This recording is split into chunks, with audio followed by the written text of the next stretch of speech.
Hi, everyone. This is Sean with the MassSupport Network here with the Massachusetts Public Health Report for Friday, March 19th, 2021. So the main story here is that things are more or less plateaued around the state. Last week, there were just below 26,000 estimated active cases in the Commonwealth. And this week, there's less than 300 fewer. So it's not a significant reduction there, as we tend to stay more or less level there. When we look at people undergoing quarantine or monitoring for potential COVID cases, there's about 10,500 last week. This week, it's about 9,500. So that is dropped down there, but a lot of that is likely due to the fact that people who have been vaccinated, and something like 30% of our state has at least received one vaccine, but the I believe 16% or so that have received both vaccines no longer need to quarantine after exposure or after traveling. So this number will be a lot lower than it may be otherwise, just based on how many people are being exposed to COVID. When we look at people in isolation, these are confirmed cases. There were just over 26,000 last week and just over 25,000 this week. So not dropping as fast as we would like.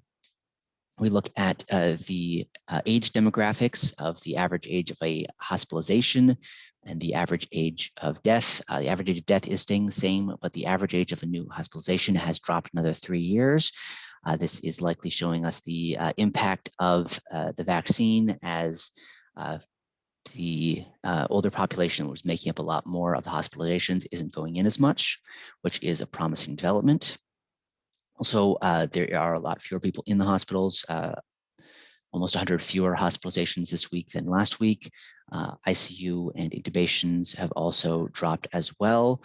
Now, last week, everything was up a little bit, so the drops here are probably bigger than they might look otherwise. It may just have been a coincidental uptick last week, but things are still going back down here as well, which is still encouraging, and also probably contributing to the decrease in deaths here, as well as our hospital system is not overwhelmed at the moment.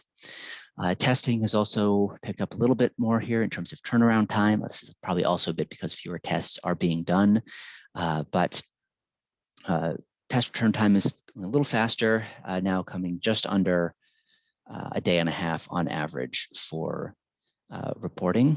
That's about 2.5 hours faster.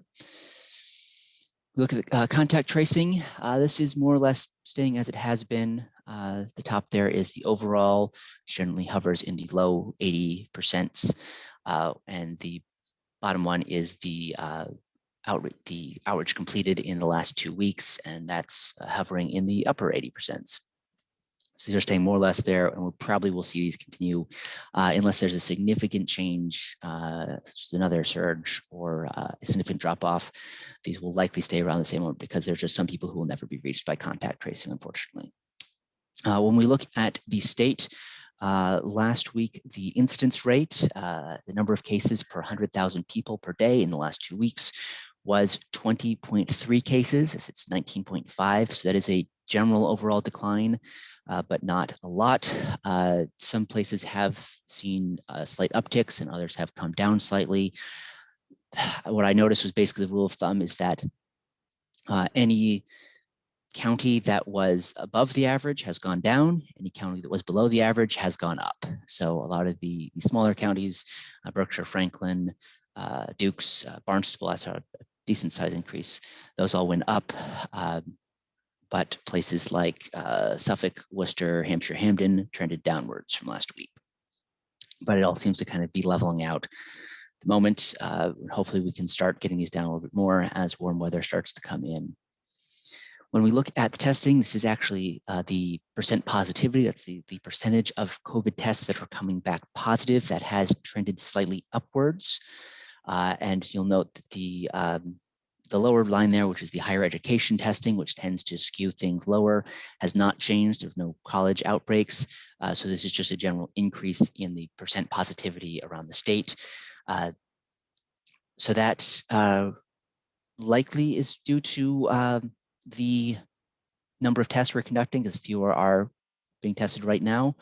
For a number of reasons. A lot of that is likely due to resources being transferred over to vaccinations. Fewer people being exposed means fewer people are looking for testing on their own. But still, we don't want to see that number climb higher there. There could also be some slight uptick going on as well, as there are certainly in a couple of counties. When we look at the 7-day average line, just looking back at the beginning of February, you can see in the month of February, we've really declined quite a lot there. But then in the last couple of days of February and into this month, things have really plateaued and then kind of come up a little bit there. So we're just below 1,500 new cases per day on average. And that's half where we were at the beginning of February, but it is still where we were at the beginning of March. Looking county by county, you can see a couple of places where this has started to wiggle around.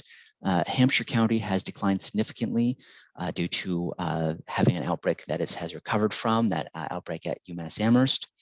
But then other counties have started to go back up a little bit. Berkshire County trended downwards and then back up. And Barnstable had a significant increase over week there.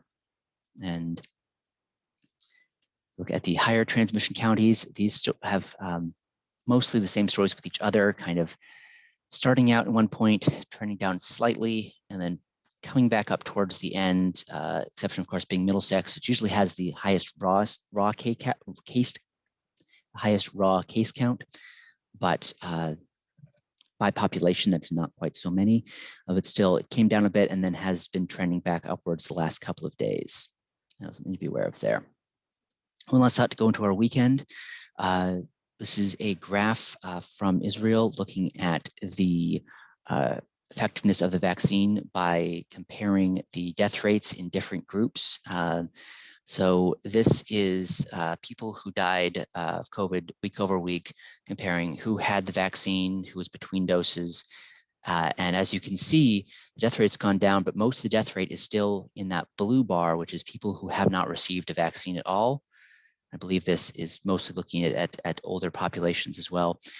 So there are some people who still have died after they've gotten their vaccine. Sometimes if they haven't received full protection, some of these people may have been infected before they got their full protection. And after the fact, the vaccine may not really help you. But again, the vast majority in any given day is going to be those people who have not been vaccinated, and that just shows, how much more effective that is. Just when you see the reduction in deaths from the right side of the graph to the left, and also just that it's still largely the people who are dying who are people who have not gotten that vaccine at all. So for more from the MassSupport Network, you can find us on our website or on social media. And remember, wear your mask, wash your hands, and we'll be there if you need us. Stay safe.